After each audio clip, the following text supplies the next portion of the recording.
Hola a todos, ¿qué tal? Muy buenas tardes, muchas gracias por acompañarnos en una nueva emisión del programa En Profundidad, un espacio de teletica.com que busca analizar con más tiempo, con más calma, con mayor profundidad, como lo dice su nombre, notas y hechos noticiosos de tanto Costa Rica como fuera de nuestras fronteras. Por supuesto que, como ha sido en las últimas semanas, el gran tema, no solo en nuestro país, sino en todo el planeta, es el coronavirus o el COVID-19. Recordemos que la enfermedad es COVID-19, el virus ha sido bautizado por la comunidad científica internacional como SARS-CoV-2, ese es el virus, la enfermedad que genera el SARS-CoV-2 es el COVID-19. Hoy vamos a hablar de lo que está ocurriendo en países como Nicaragua, no solo en el tema de la salud, sino en el tema de lo político, porque lo que está ocurriendo en ese país,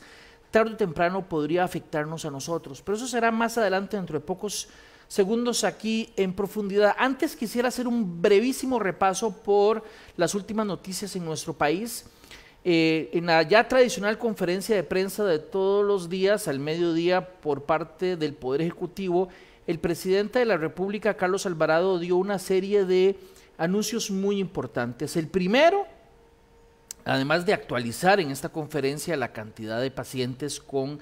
este COVID-19 en Costa Rica, dijo que en el tema económico se va a impulsar, a partir de la otra semana, se va a presentar ante la Asamblea Legislativa un presupuesto extraordinario que buscará generar recursos para ser destinados a personas que han sido muy golpeadas desde el punto de vista económico con esta crisis del nuevo coronavirus. ¿En qué consiste este presupuesto? Más bien, ¿de dónde saldrían estos recursos? Básicamente, lo primero sería destinar dineros que habían sido originalmente establecidos para algunas actividades del Estado, redireccionarlos para ser utilizados para ayudar a estas familias. Esto es una de las cosas que se estaría pensando hacer en este nuevo presupuesto extraordinario.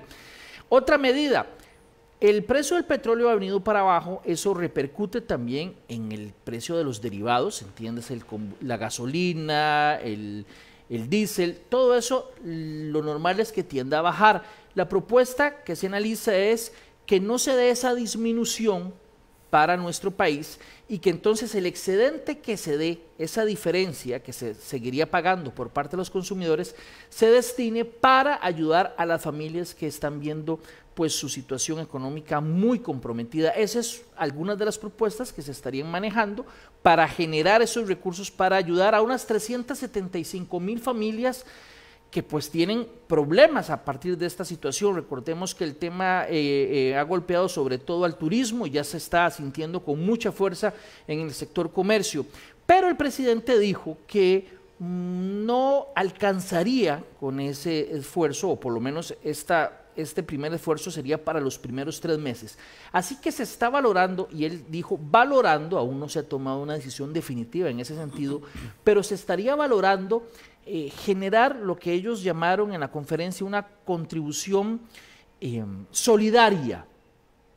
que es que en algunos salarios, después de 1,5 millones, o más, prácticamente todos los salarios, sector público, sector privado, por encima del 1,100,000 colones, van a pagar una contribución solidaria. Algunos dicen que es un eufemismo para un impuesto, pero van a pagar esa contribución solidaria. Eso es una idea, reitero, una idea que apenas se está barajando,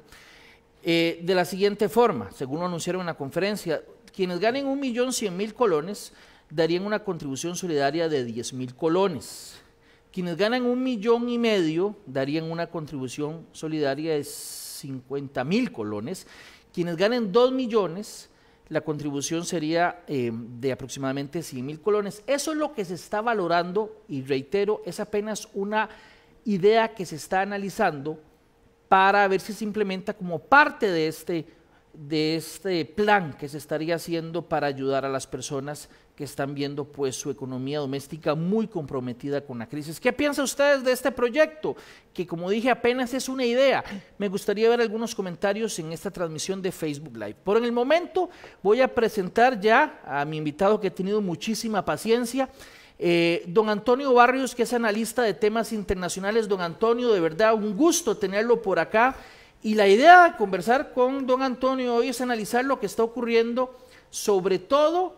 en Nicaragua, Estados Unidos, particularmente Nicaragua, pero Estados Unidos también, El Salvador, vamos a hablar un poco de México, vamos a hablar un poco de Brasil.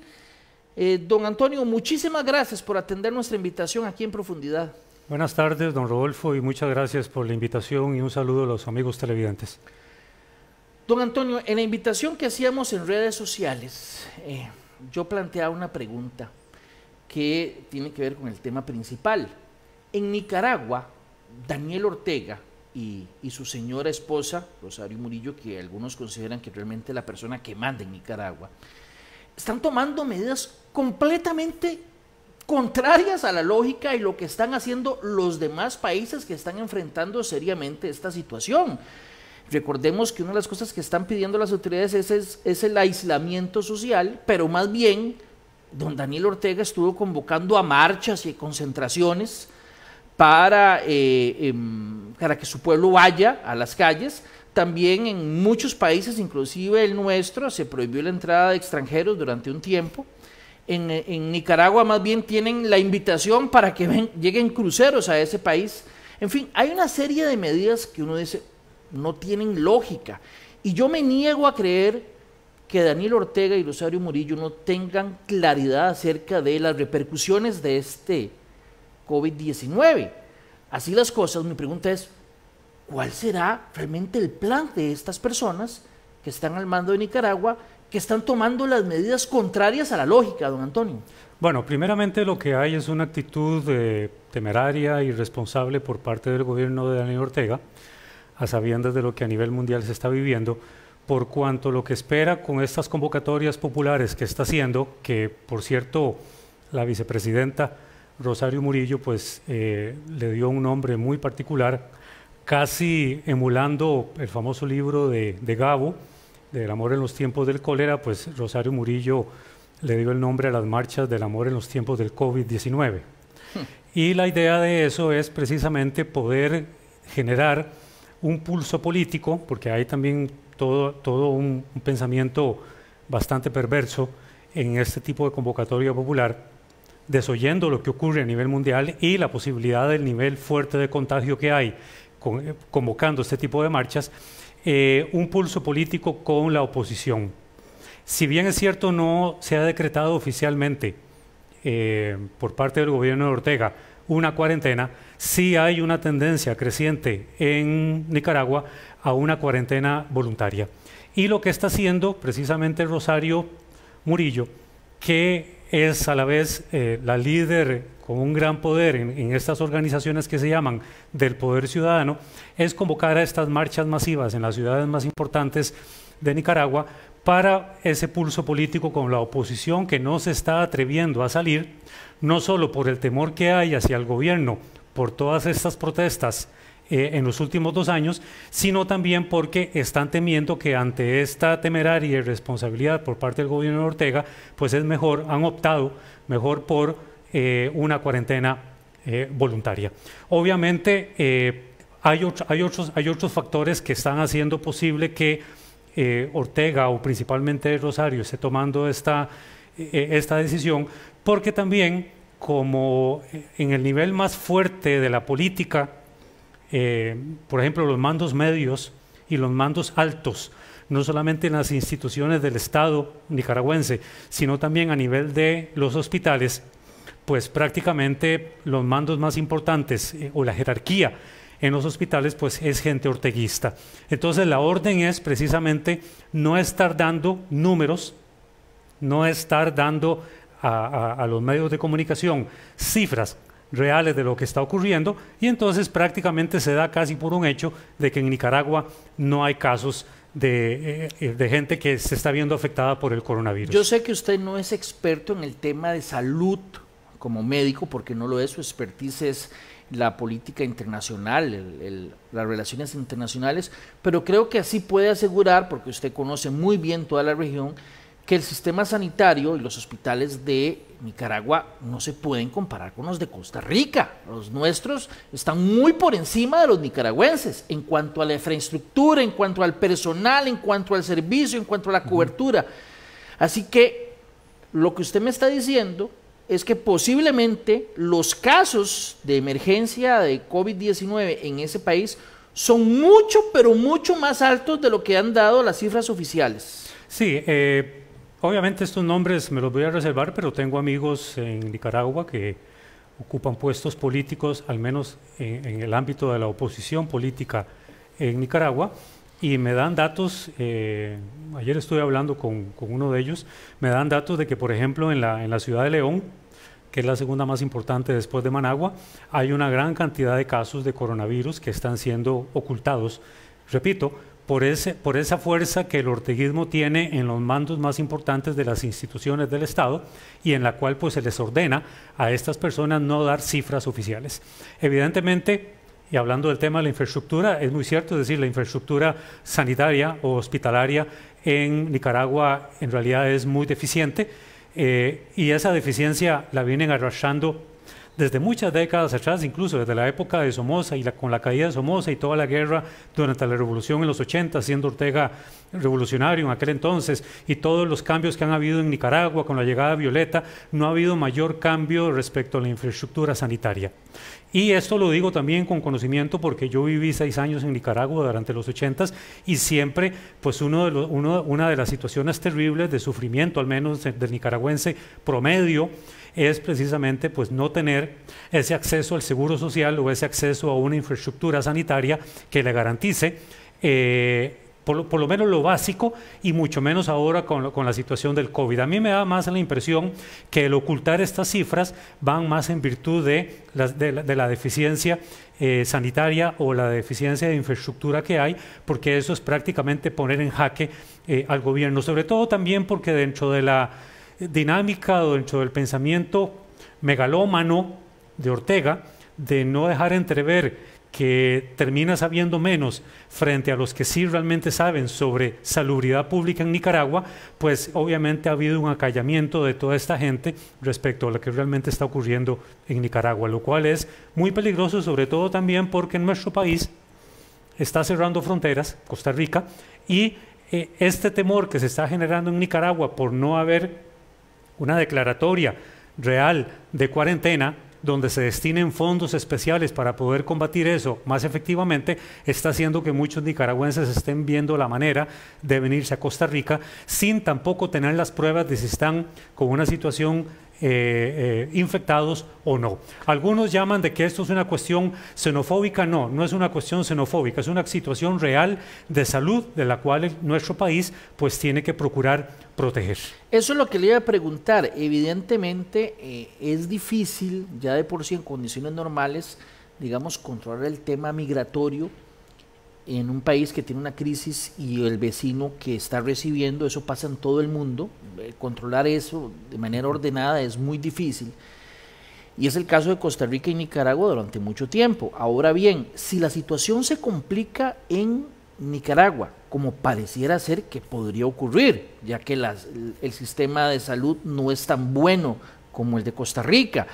ya que no se están tomando las medidas de aislamiento, digamos, ordenadas por el Estado, sino que es voluntario, pero usted sabe cómo funciona en ocasiones lo voluntario, ¿verdad? Si eso se complica, pues caramba, pone a Costa Rica en un jaque en ese sentido, porque es de esperar que mucha gente venga para acá. Sí, evidentemente el nicaragüense, es decir, el país primario, por decirlo así, por cuestión geográfica, somos vecinos. El nicaragüense históricamente ha estado en Costa Rica, y siempre el país que, por ejemplo, acoge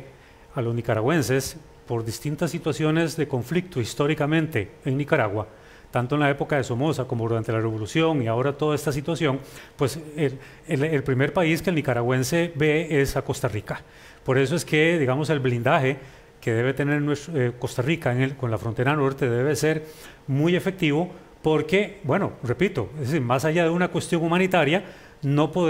se podría permitir que personas que vengan de Nicaragua en donde no hay condiciones y tampoco tienen protocolos sanitarios o algún certificado que en efecto no están infectados, apenas nosotros aquí en Costa Rica estamos logrando salir. Es más, hay algo muy importante que uno no puede dejar de lado. Países desarrollados como Europa o incluso Estados Unidos, que tienen infraestructura muy avanzada están colapsando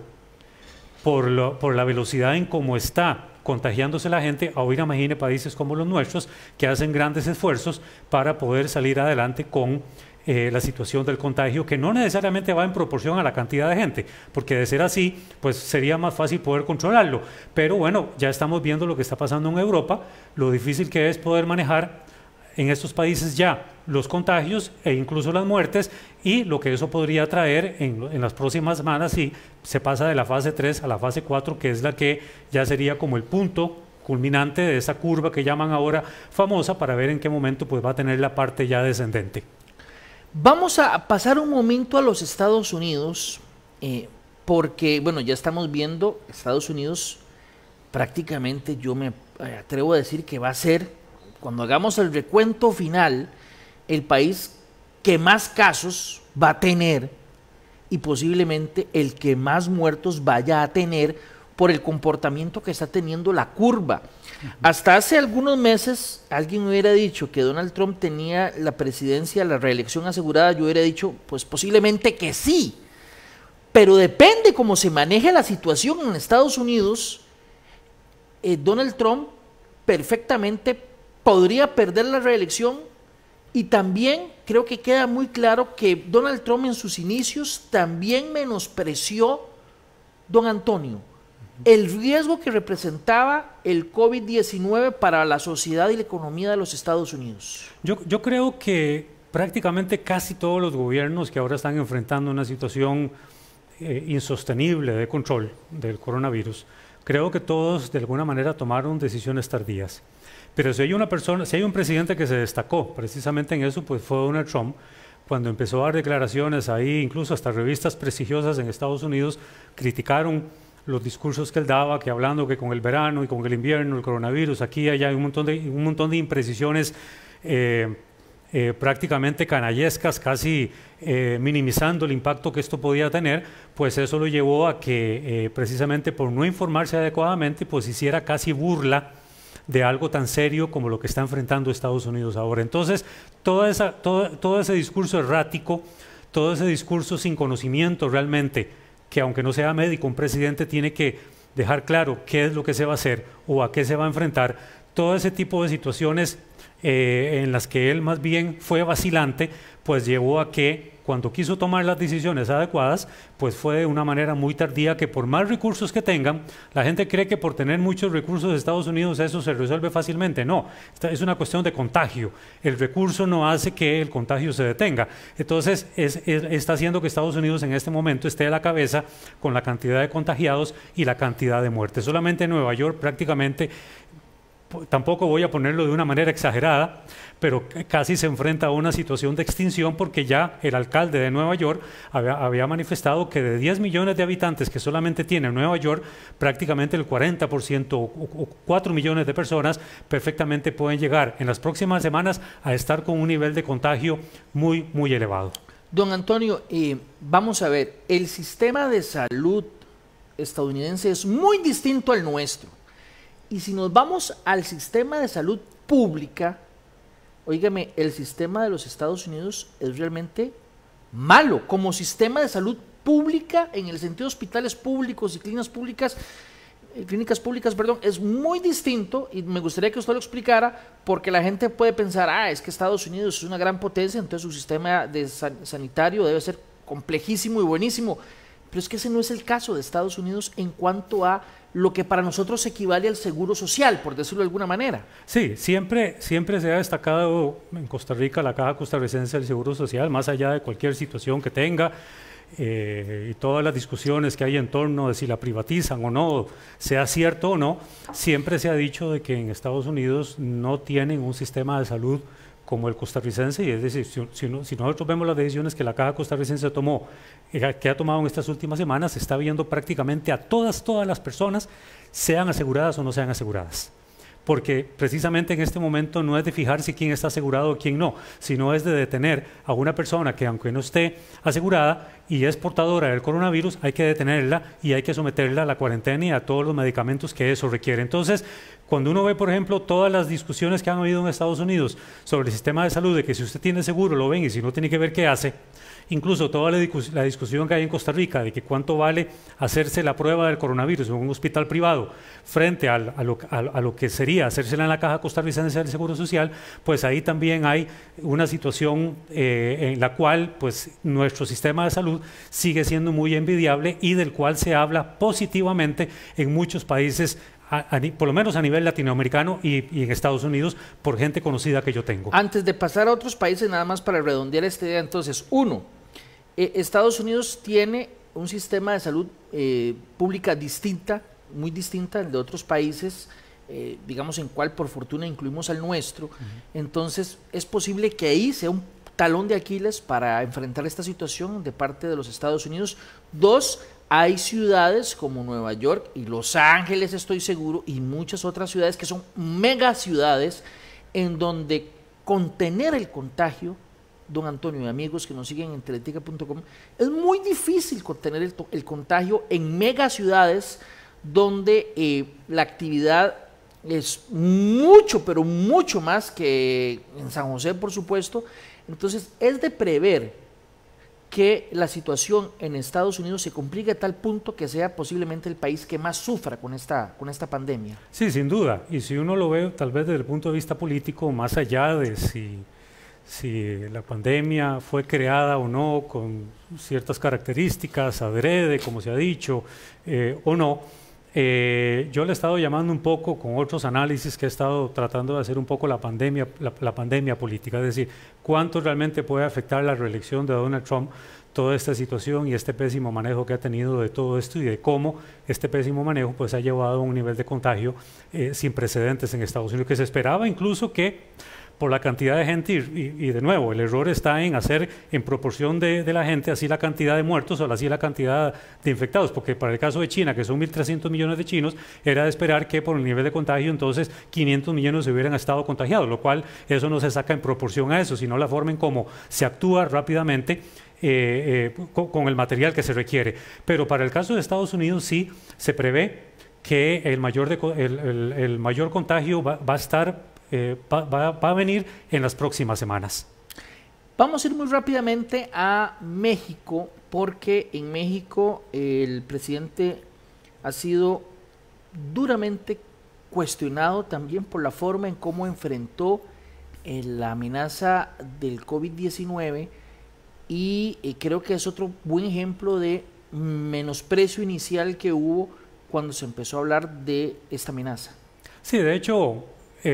sorprende mucho la posición del presidente mexicano, Andrés Manuel López Obrador, porque incluso chocó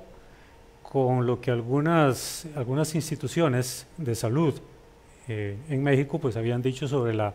urgente necesidad de decretar una cuarentena. Había un divorcio entre lo que decía Andrés Manuel López Obrador y un divorcio en lo que decían algunas instituciones. Ahora parece que Andrés Manuel López Obrador ya tiene como la palabra final.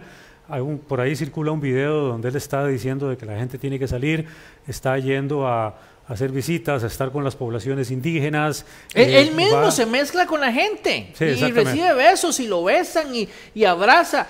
con un mensaje así de parte del presidente de un país y que va a entender qué mensaje recibe la población. Lo que pasa es que hay una situación que es la misma que está ocurriendo con Donald Trump, cuando Donald Trump dijo que si a mediados de abril esto no estaba controlado, pues iba a empezar a decir a la gente que ya era hora de salir para que la economía de Estados Unidos no terminara en la bancarrota. Es lo mismo que está diciendo, por ejemplo, Andrés Manuel López Obrador. Bueno, tienen que salir, vayan a restaurantes, vayan a un montón de lugares porque aquí primero está la economía, que es el mismo mensaje que está dando precisamente Jair Bolsonaro, el presidente de Brasil. Ya vamos a pasar a Brasil, déjeme pasar a El Salvador porque la figura de Bukele ha sido, digamos, polémica desde antes de esta situación que se ha vivido. Inclusive en 7 días presentamos un reportaje hace algunos meses donde usted también nos ayudó a interpretar, digamos, el estilo tan particular de Bukele, y él con este estilo tan particular tomó una decisión cuando se empezó antes de que se diera el primer caso, él cerró fronteras y empezó a anunciar una serie de medidas. Ya tiene algunos casos, pero me parece que él también ha sido un caso de análisis a nivel internacional en la forma en cómo ha manejado esto. Sí, sin duda. Yo tuve una conversación con dos colegas de dos universidades. Ellos me comentaron algo muy interesante. Me comentaron que el toque de queda que él decretó, en la cual el toque de queda pues, iba a ser sostenido por los militares, pues dio el resultado que se esperaba al punto de que la gente en realidad dejó de salir. Eso mucho antes de que se empezaran a presentar casos de coronavirus, porque cuando Bukele decretó el toque de queda, pues en ese momento solamente habían 1 o 2 casos que realmente estaban en la mira de las autoridades de salud. Ahora obviamente tienen más, pero tampoco en la cantidad que tiene Costa Rica. Si no recuerdo mal el número, en este momento están teniendo como 20 casos apenas. No tengo la cuenta. Pero serán fiables los casos también, digamos, del Salvador. Es que esa es la parte a la que iba. Es decir, los toques de queda es un control total, es un control social del gobierno respecto incluso de la información. Entonces, habría que ver hasta dónde este toque de queda podría estar de alguna manera no solo minimizando el impacto que está teniendo el coronavirus, sino también la cantidad de contagiados o la cantidad de personas que posiblemente habrán muerto. Entonces, es un poco el efecto inverso que hizo Bukele respecto a lo que Daniel Ortega ha estado tratando de hacer de una manera más abierta en Nicaragua. Ahora bien, hay un dato que mucha gente a veces compara el estilo y las características de los países, El Salvador y Costa Rica. Me atrevo a decir, yo no conozco con exactitud las cifras de turismo en El Salvador, pero estoy completamente seguro que son mucho menores que las de Costa Rica. Costa Rica, digamos, en la región es un país que tiene entre sus principales actividades el turismo, entonces impacta más a un país como Costa Rica el cierre de fronteras que un país como El Salvador, que vive más bien, me parece, don Antonio, de remesas, de dinero que envían de Estados Unidos a El Salvador, más que de actividad turística propiamente dicha. Sí, está comprobado que el 25% de las remesas que recibe El Salvador por los salvadoreños que viven en Estados Unidos, representan el 25%.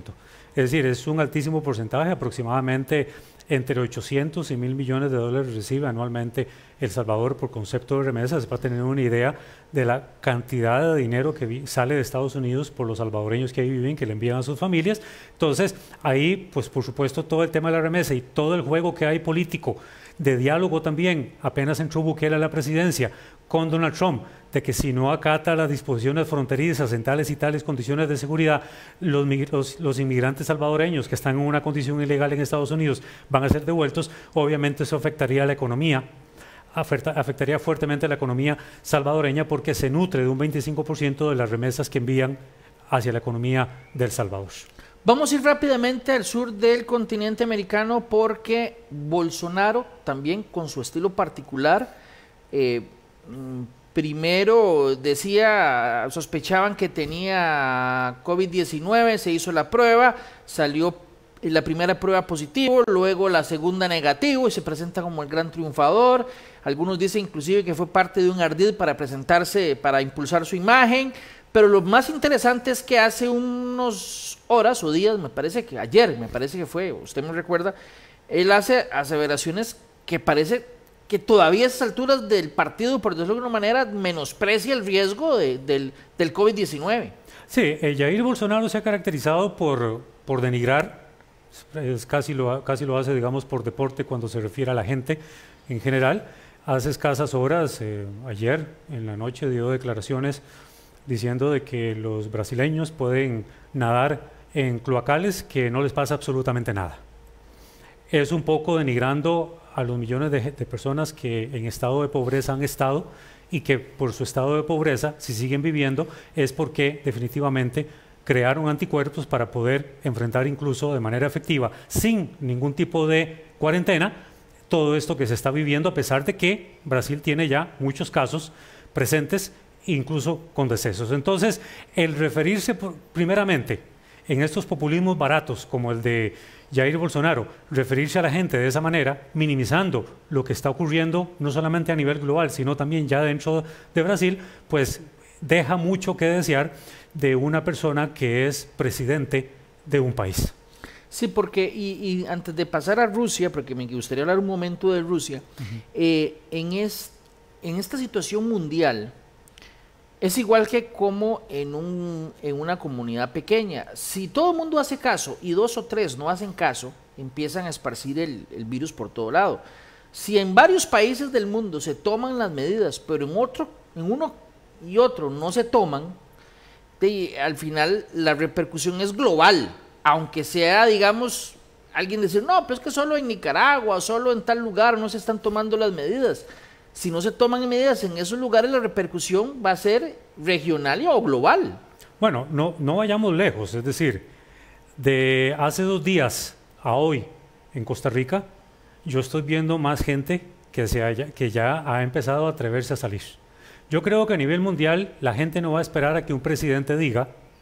ya pueden salir. Yo creo que la gente gradualmente va a ir saliendo sin esperar si el coronavirus está siendo ya diezmado o no, está siendo controlado, sino que va a depender de cada país. Y yo creo que cada país o cada sociedad va a ir decidiendo casi de una manera inconsciente,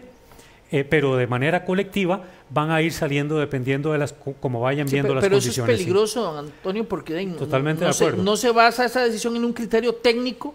analizando la curva, la proyección, si es exponencial o no, sino en que mucha gente dice, voy saliendo porque yo veo que no está pasando nada, y eso más bien puede agravar terriblemente la situación. De hecho, alguna gente me está aquí, voy a aprovechar para hacer un paréntesis antes de pasar a Rusia, mucha gente me dice que Cartago,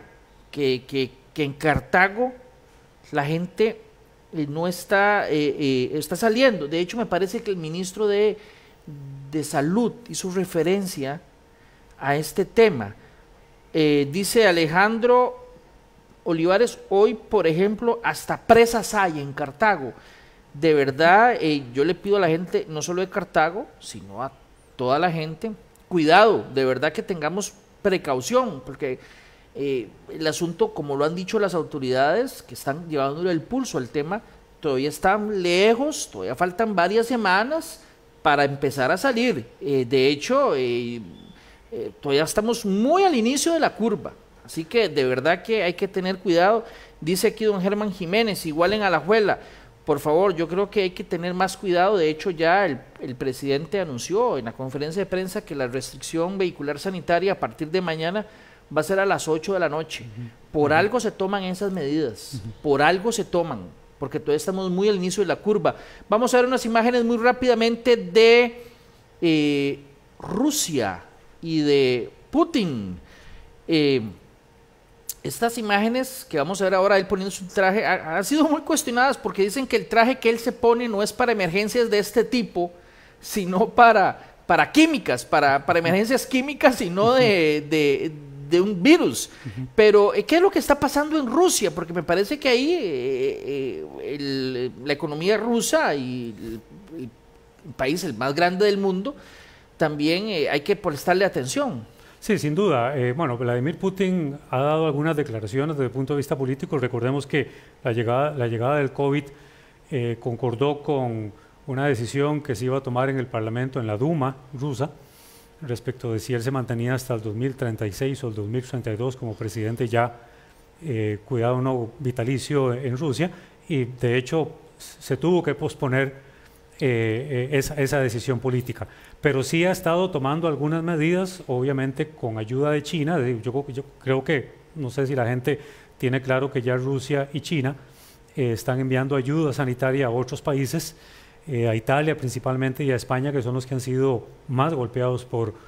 el impacto del coronavirus, pero sí a nivel interno ha habido como también cierto resguardo de la información o cierto hermetismo sobre cuántas personas pueden estar contagiadas. Es muy característico, digamos, dentro del sistema político ruso, todo ese tipo de cosas. Y bueno, el caso del gobierno pues de Vladimir Putin no marca una mayor diferencia. Él da por un hecho de que son muy pocos los casos y por tanto se da el lujo pues también de decirle a la gente que pueden salir sin ningún problema, pero igualmente la gente por el temor o la histeria colectiva que eso genera, que es lo que en realidad nos está afectando más que en sí las muertes que la pandemia está dejando tras de sí, pues la gente de alguna manera toma decisiones de manera voluntaria para someterse a la cuarentena.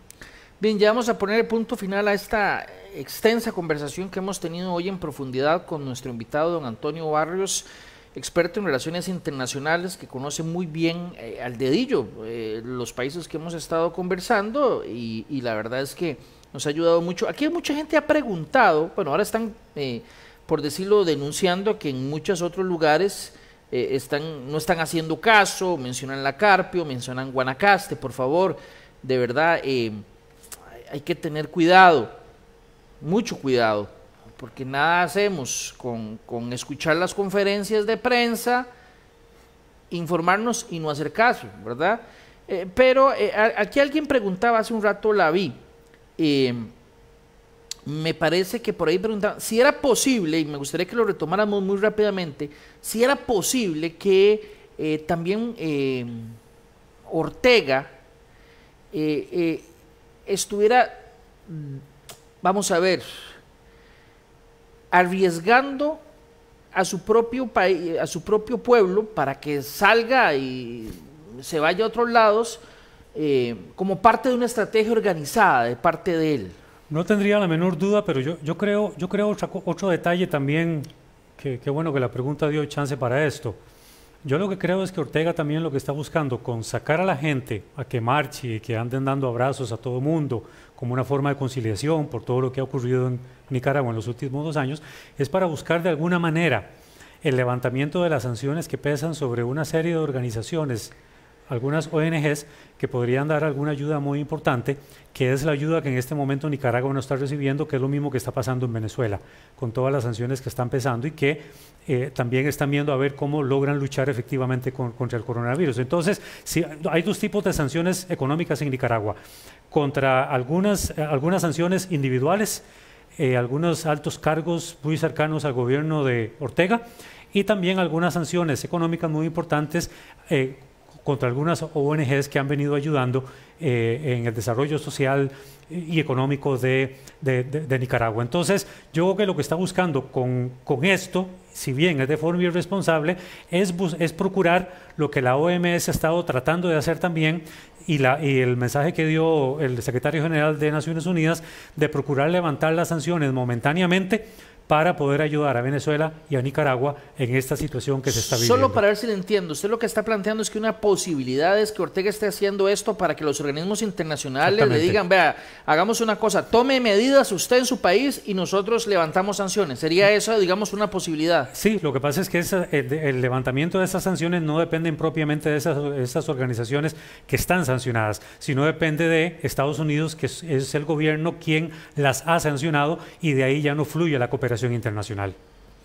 Bien, nada más para terminar, don Antonio, le agradezco muchísimo que nos acompañara aquí en profundidad para hablar de este tema. Con mucho gusto. De verdad, muy importante la información que nos brindó para comprender un poco cómo está el resto del mundo, sobre todo en algunos países, este tema y las implicaciones que está teniendo,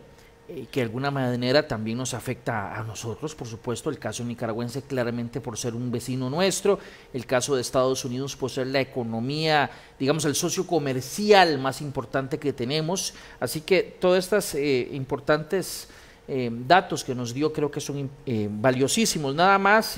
reitero, este programa usted lo puede encontrar en pocas horas en teletica.com, pero lo vamos a transmitir completo a las 8 de la noche aquí en teletica.com nuevamente. Y les digo, de verdad, aquí hay gente que está escribiendo, que está señalando que hay en muchas comunidades la gente no está haciendo caso. De verdad, es importante, es necesario tomar con seriedad la indicación de solo salir en casos extremos, en casos que sean necesarios. Por supuesto, si usted tiene una jornada laboral y no puede hacer teletrabajo, pues es comprensible, pero si usted sale ahí a pie por la comunidad solo para ver si los demás están haciendo caso, y evidentemente pues complica más la situación. Y acerca de la restricción, a partir de mañana sería a las 8 de la noche. Así fue anunciado, tómelo muy en cuenta. A partir de mañana, a las 8 de la noche, la restricción vehicular sanitaria que se implementó a partir de este martes a las 10 de la noche. Yo estuve con un equipo de teletica.com, el primer día cubriendo cómo se empezó a implementar, y evidentemente a mí me sorprendió realmente de buena manera cómo las autoridades de tránsito empezaron a organizarse muy bien y hicieron un retén de los que yo recuerdo, uno en las inmediaciones de la Facultad de Derecho de la Universidad de Costa Rica, y luego yo regresé al canal ya, y cuando me dispuse a ir a mi hogar me encontré 3 retenes. Así que es importante reconocer el esfuerzo de las autoridades de tránsito, de la fuerza pública que están haciendo, y también con el apoyo de las policías municipales de los distintos cantones, el esfuerzo que están haciendo. Así que para que ellos no hagan un esfuerzo en vano, también tomemos conciencia de que es importante seguir las medidas del caso. De verdad, muchas gracias por acompañarnos. Si Dios lo permite, los esperamos, Dios primero, el próximo viernes en una nueva emisión de En Profundidad. Hasta entonces.